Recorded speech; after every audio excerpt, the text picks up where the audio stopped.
They say some families share a strange kind of bond. Not just love, not just blood, but something deeper. This story is about a father and daughter who had exactly that. A tether. They claimed they could sense when the other was near. Like a thread tying their souls together. One evening, the father went shopping. The girl stayed home, scrolling on her phone, the TV buzzing quietly in the background. Everything was ordinary, until the doorbell rang. She jumped. Not because she wasn't expecting him, but because she didn't feel him. That tether was silent. Yet, when she peered through the peephole, her father was standing there. Grocery bags in hand, staring at the door. She called out. He didn't answer. Instead, the doorbell rang again. And again. Over and over. The sound became relentless, echoing through the house. Ding dong. Ding dong. Ding dong. She begged him to stop, begged him to speak, but he remained silent. And then, just as suddenly, it stopped. Silence. She crept back to the door, pressing her eye to the peephole. Her father was still there.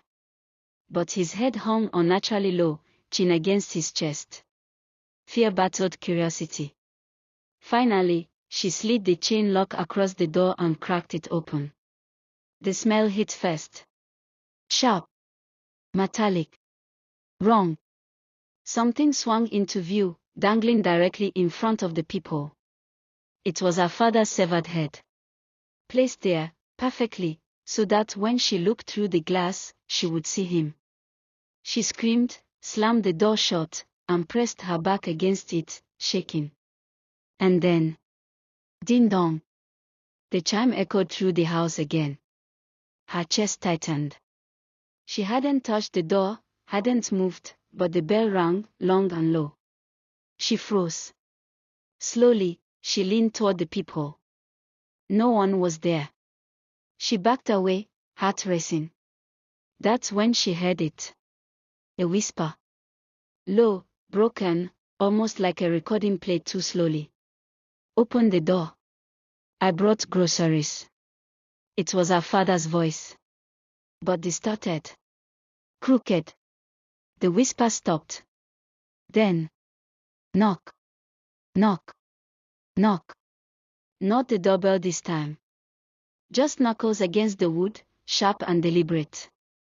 The knocks grew louder, faster, until it sounded like fist pounding, the wood rattling in the frame.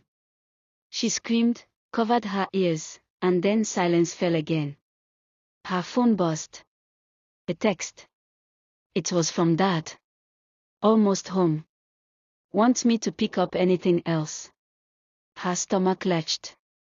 If he was texting her now, who, or what, was at the door? She dared one last look through the peephole. This time, there was no severed head. No father. But at the end of the driveway, standing perfectly still, was a figure. Tall, thin, draped in something dark, its head cocked at a strange angle, watching the house. Her phone buzzed again. Another text from Dad. Almost there. 2 minutes. She stared at the figure outside. It hadn't moved. But in her chest, that tether, the one that always told her when Dad was near, suddenly pulled tight. Something was coming. And she couldn't tell if it was her father. Or the thing wearing his face. Headlights swept across the driveway. The car pulled up. Her father's car. The figure in the driveway turned slowly, its movements jagged and unnatural. Then, it melted into the shadows, vanishing as if it had never been there. The girl rushed to the door, relief crashing through her. She could feel it now, that warm pull of the tether. Her father was here. But fear held her back. What if it was a trick? She waited, listening. The front door rattled. Keys jangled in the lock. Her father's voice, tired but gentle, called out, "It's me. Open up." She didn't move. "Say something only I'd know," she whispered through the wood.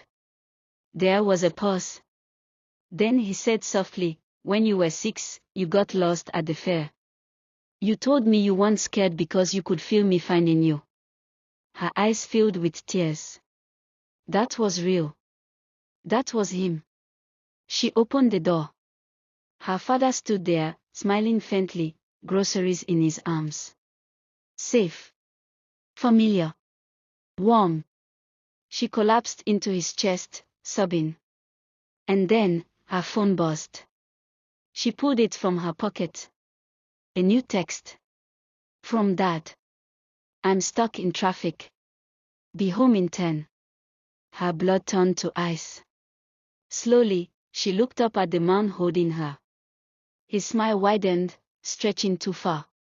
And in her chest, the tether went dead. The thing that looked like her father tilted its head, eyes glinting with something hollow and cruel. She shoved away, slamming the door shut just as it lunged forward, its hand grazing the wood with a sickening scrape. The chain lock snapped as the door rattled violently. Her phone buzzed again. This time, it was a call. Dad's number. She answered, whispering frantically, "Don't come home. There's something here, it looks like you." On the other end, her father's voice broke. "I feel it too. The tether, it's pulling at me. It wants me to come closer." Her eyes widened. "Don't. Please. It's using it against us." The line crackled. A second voice layered over her father's. The same distorted whisper she'd heard at the door. "Almost home, let me in."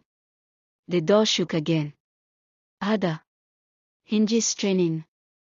She backed into the kitchen, grabbed a knife, hands trembling. And then, silence. When she peeked back, the front door stood wide open. The night outside was still. Empty. No figure.